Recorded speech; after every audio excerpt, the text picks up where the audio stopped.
Hello and welcome to this tutorial. I'm going to be cutting out this windmill and putting it in to this backdrop, which I'm sure you'll agree is a much better backdrop. This one's a little bit dull, not much happening. So yeah, we're going to put it probably somewhere over on the hill over here, and blend it in to make it feel like it's part of that scene. I've got two scenes that I'm going to put it in. That's one of them, and I've got one with a lake as well. I'm going to put it in that one. So this is the first tutorial for that landscape.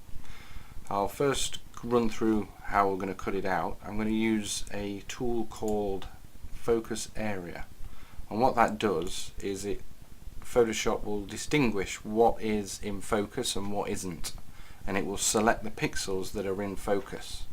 So with a bit of luck, it'll leave out the sky basically, because the sky is fluffy clouds, there's no defining edges, so Photoshop will not select that area.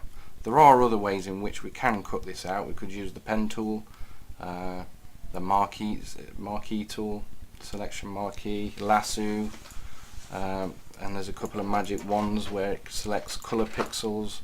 So there's lots of different ways for different methods, different projects, but this one we should be able to get away using the focus area. So I'm just going to select that now.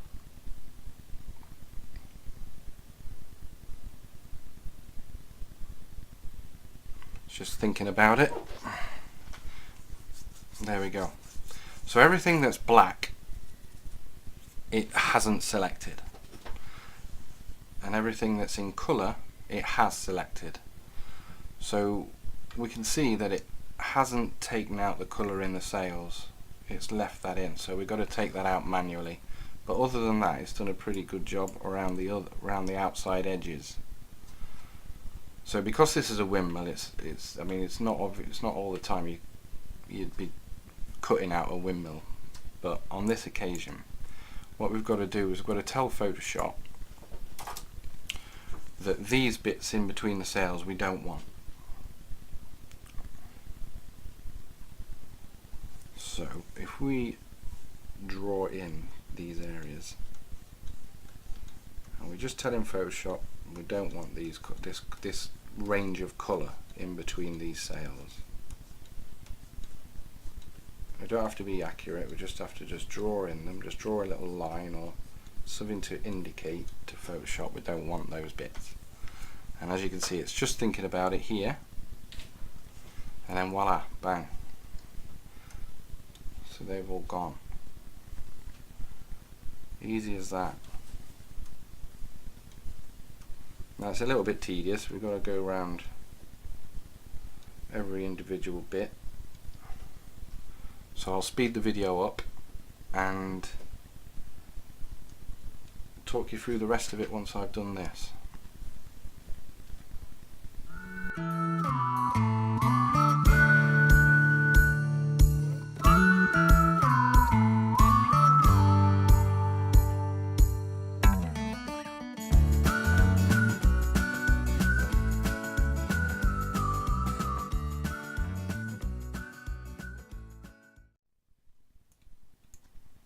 So as you can see here, it's got a bit confused and it's got rid of part of the sail. So what we want to do is add that back in, so we just put it on the plus instead of the minus and just draw it back.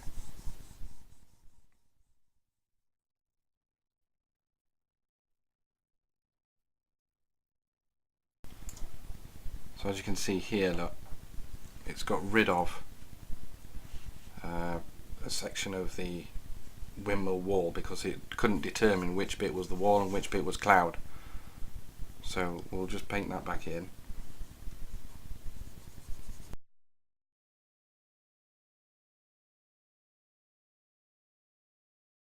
Right, let's have a look. So as you can see here, this bit here, that's not very good. We can get that back in the mask. So I'm quite happy with that. So we'll press OK. So as you can see, it's got rid of the clouds. The checkerboard means that there's no pixels in that area, so we've got selected the windmill, which is what we wanted. So let's have a look at the mask. So what's white is what we've got selected, and what's black is what we haven't got selected, which is the sky. So what I'm going to do is paint black and get rid of everything else that we don't want in the picture. We don't want in a selection.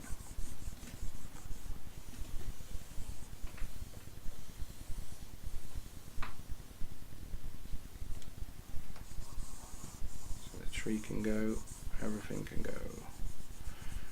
Right, so let's have a look. So get rid of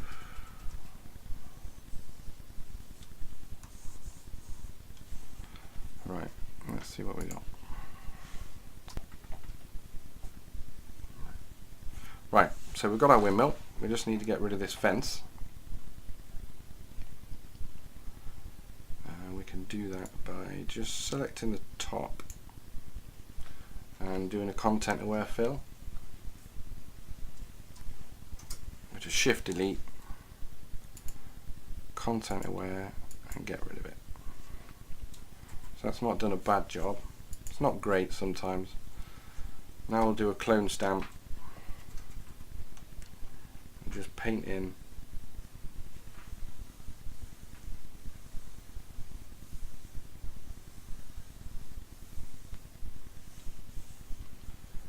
and then we can just get rid of that layer of black. There we have it. So what I like to do now is just create another layer. Again, shift backspace to do a fill. We'll just fill that full of black. So we can just fine tune, just see little areas that need a little bit of work doing to them. So just paint on the mask, make sure the mask's selected, and then just paint black just to hide certain highlights that shouldn't be there.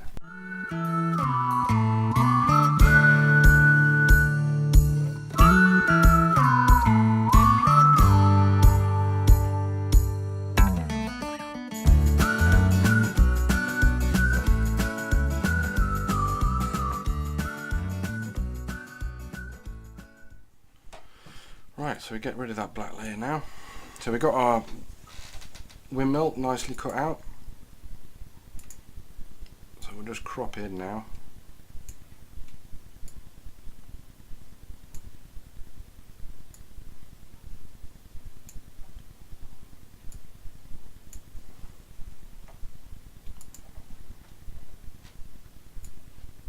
And now we want to move that onto our scene.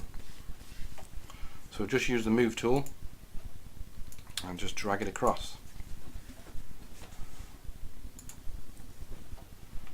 So I did think about putting it just behind this hedge, but size wise I'd lose a sail out the top of the picture because I'd have to make it bigger because it's got to look realistic.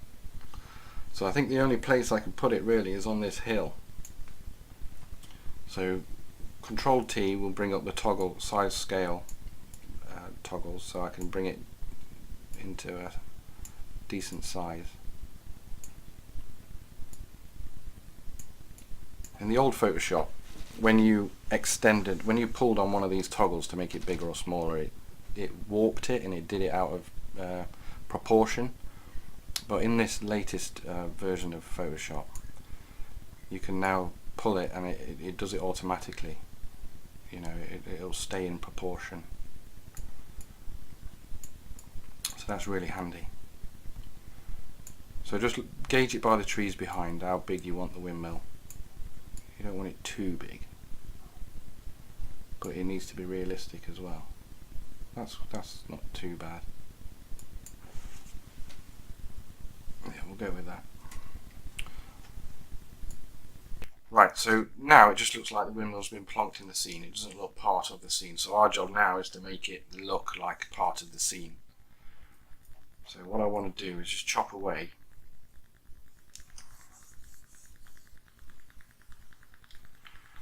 We've got spacing on. Let's just turn spacing off.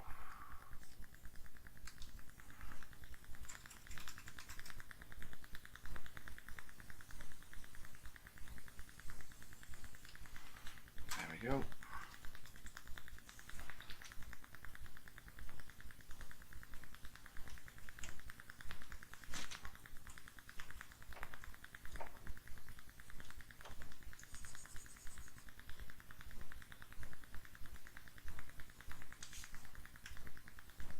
Remember, black hides, white reveals on the mask.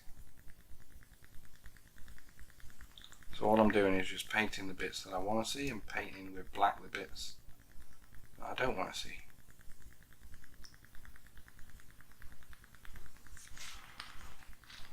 So just by doing that, it's just made it feel just a little bit more part of the picture. So what we'll do now is just add a little bit of realism, a little bit of grass.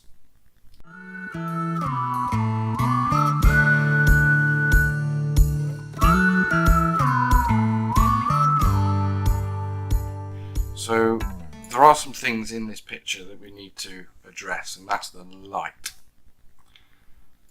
So the light is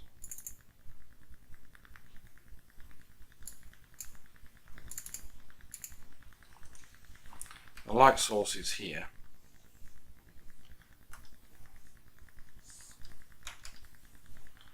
And it's sort of going to be shining down there.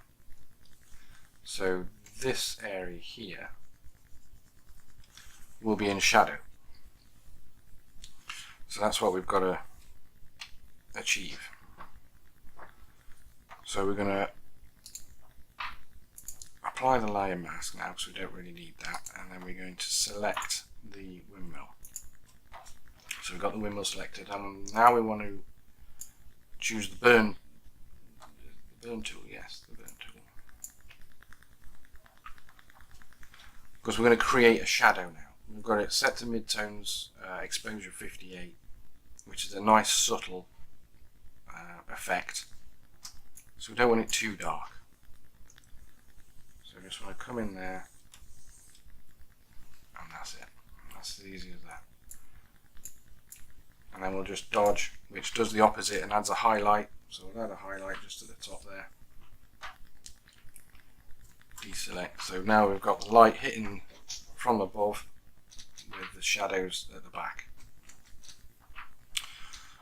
So what else can we do to this picture to make it more striking, to make it better? We've got a couple of distractions that I've noticed.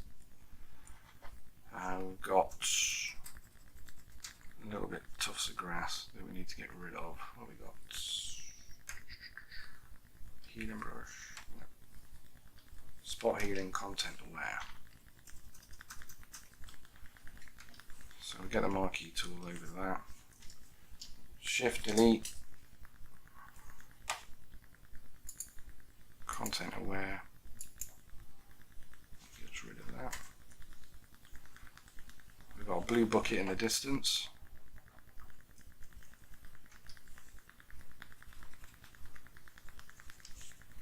That's that gone.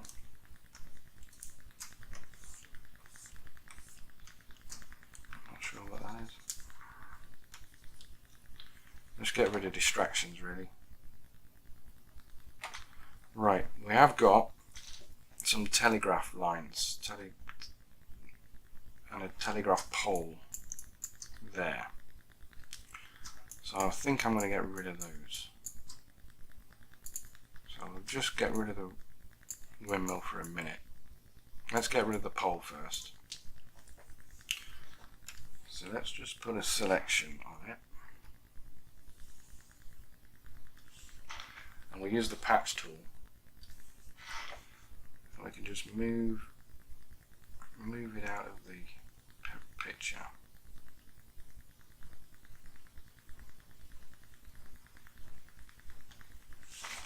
That's not done a bad job. So as you can see, it's muffled up these hedgerows a little bit, so we've just got to go in there and put them back with the history tool. And this just basically reverts the pixels back to what they should be in the original picture. But if you paint over where the pole was, it'll bring the pole back as well, which is what we don't want. So it's good to have a bit of the pole so you've got a bit of reference.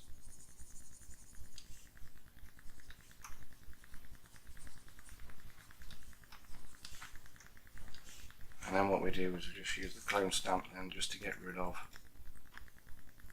the remnants of the pole. So I'm painting, cloning a bit of the picture over where the pole is.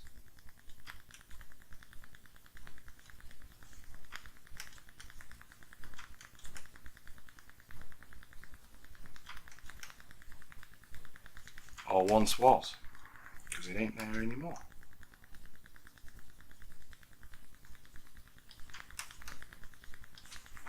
I bet there's people watching this going, it's amazing what you can do with photos nowadays. Look at that. There was a pole there and now it's not. It's gone. Easy as that.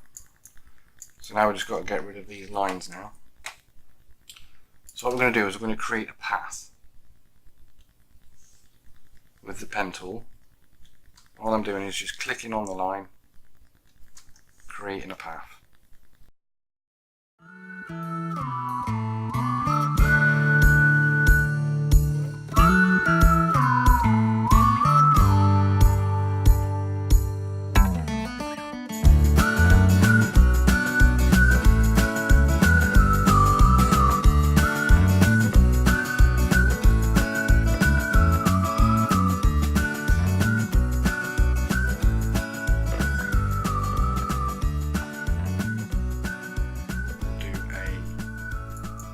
Flattened to one comp, which means that it's flattened all the layers below it to make one composition.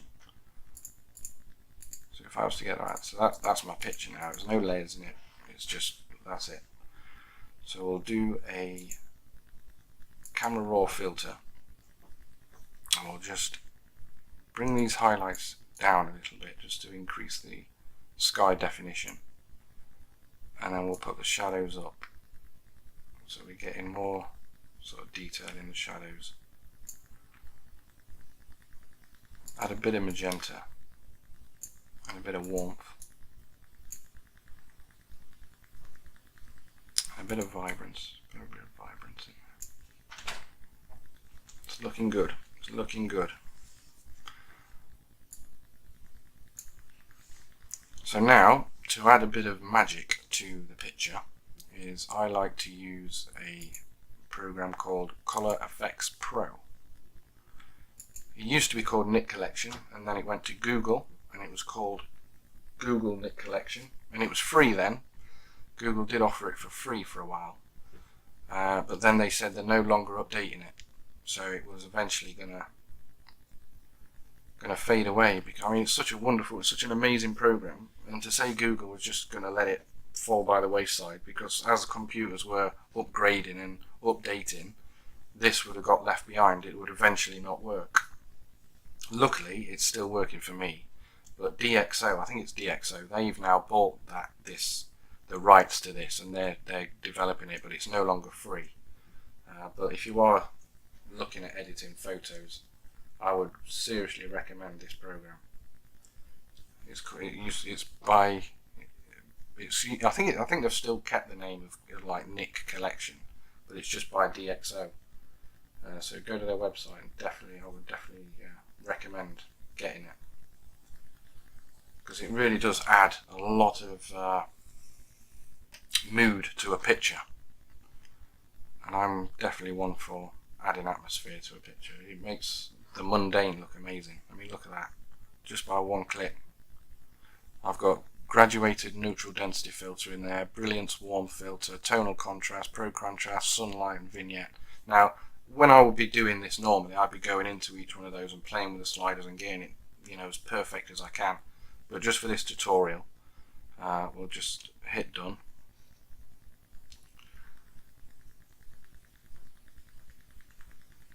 And wait for it to save. So as you can see, that's the finished picture. I'm sure you'll agree, it's quite a striking picture. And yeah, well, I suppose we could, if we wanted to, we could crop it in.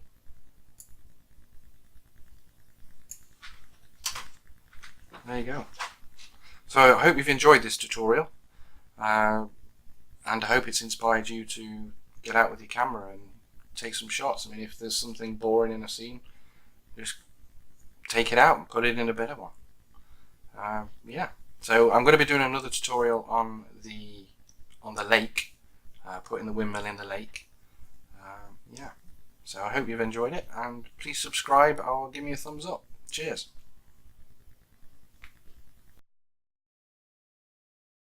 Thank you.